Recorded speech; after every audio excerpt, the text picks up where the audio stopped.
Hi, I'm back. It's taken me pretty much this long since my last video to put a lot together mentally and emotionally and figure out what course I'm going to take. So today I'm going to tell you about how I think I got to where I am today. And when I tell you a lot of this, you're going to need to remember some of it because it's going to come back later on in other videos and you're going to go, oh, aha. You're going to have aha moments as I've been having. So, how did I get here? I believe with all my heart, this was destiny. I was born to a narcissist. My mom was a huge narcissist. And it wasn't an abuser. And I knew my whole life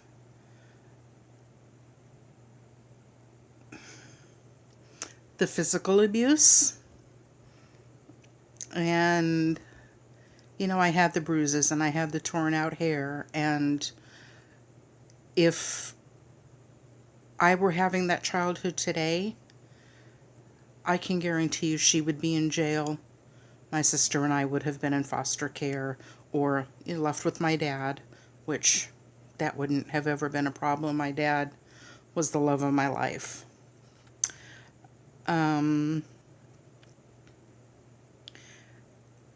Nothing was ever good enough for my mom. She let me know from an early age my hair wasn't acceptable, my body type wasn't acceptable, nothing I did was acceptable.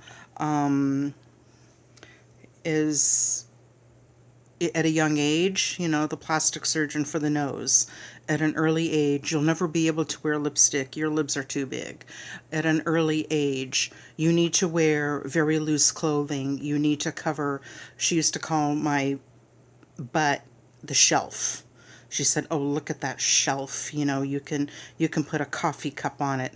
Well, if I were 18 today with this butt, Kim, I'd put you to shame. Anyway, so that was the deal. Yeah, plastic surgeon for the nose, dermatologist, hairdressers. And as I got older, she took me to therapists because I needed fixing. And at one point, one therapist, and I've heard this from more than one, he said to me, "Do you know how strong you are?" I never looked at it as being strong. I looked at it as survival. So everything I did, there was never a thought for me in anything. It was, how do I make mom happy? How do I placate her so I'm not getting the crap beat out of me?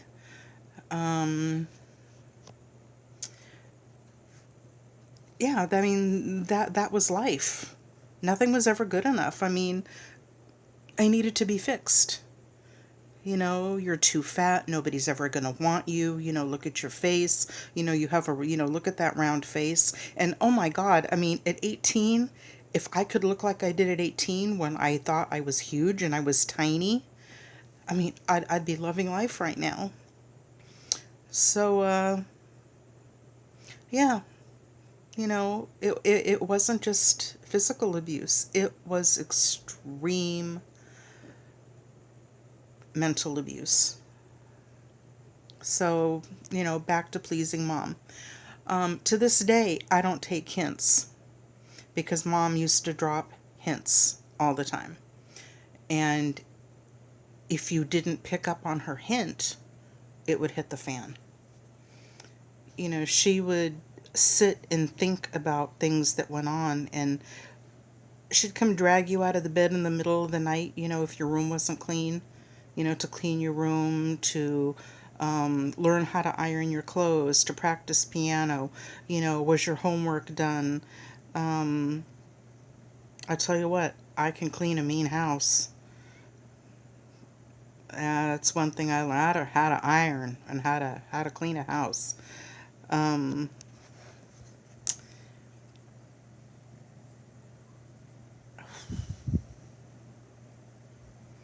it was tough.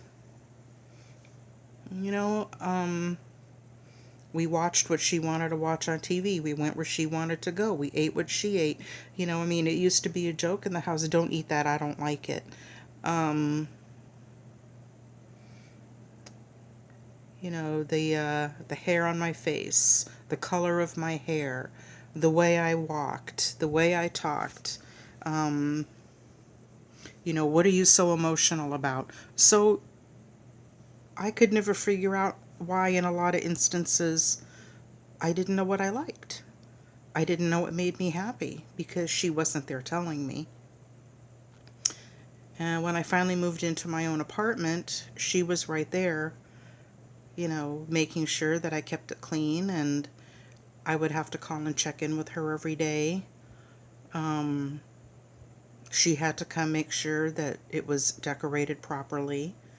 I mean, she would drop in unannounced. And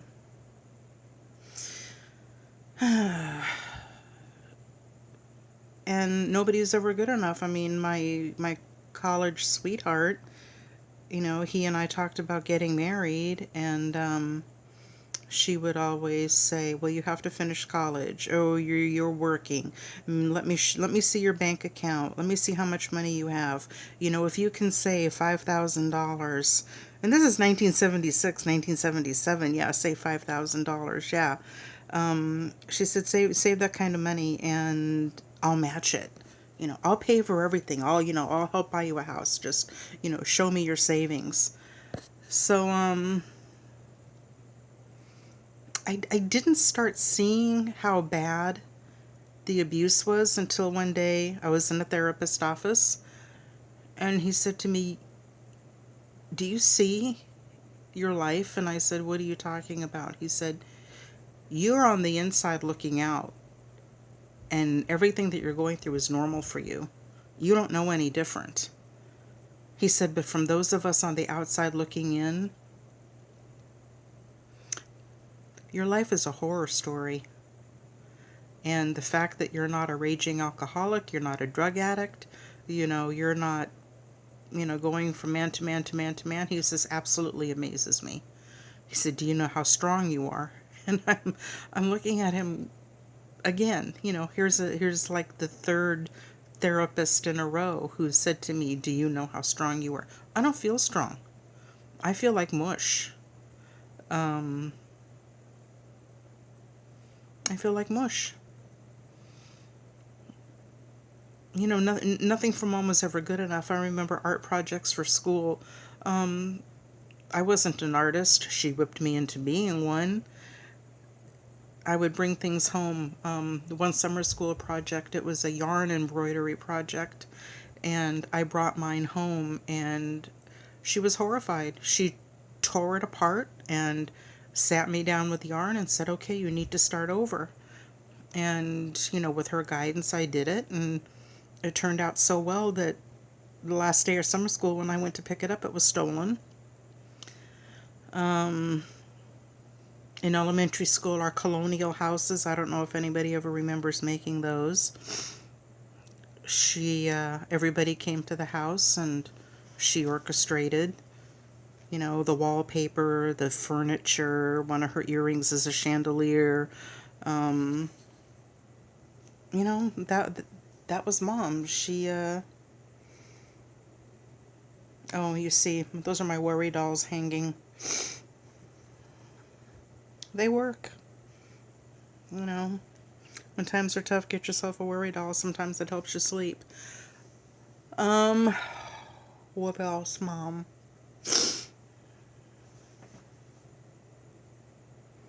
You know, Mom abused me up until I was, oh my gosh, I was in my 40s?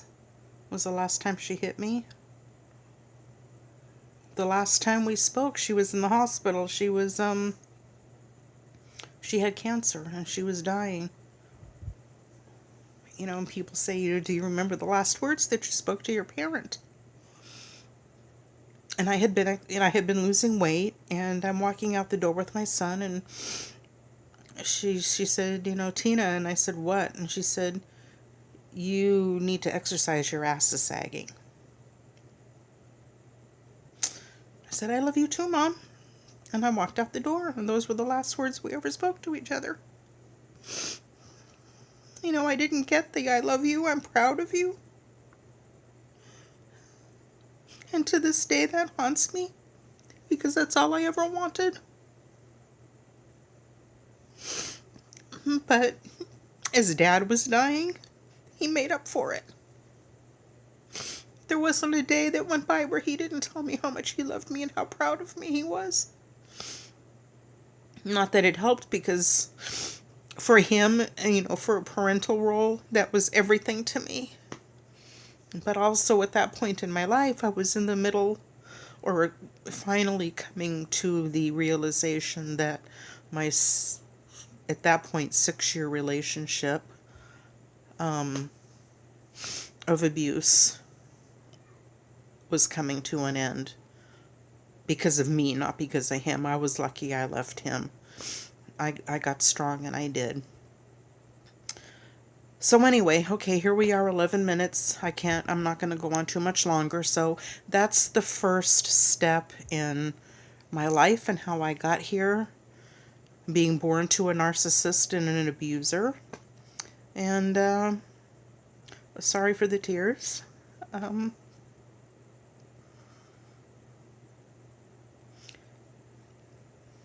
I really think this is how a lot of us get to this point, and why we put up with narcissistic partners, because it feels natural. Anyway, I'll see y'all in a few days. Not so much about Mom. We'll start talking about the kid's dad. So that's next. Okay, guys, stay strong. We will survive. Much love and peace in this crazy world. Thanks.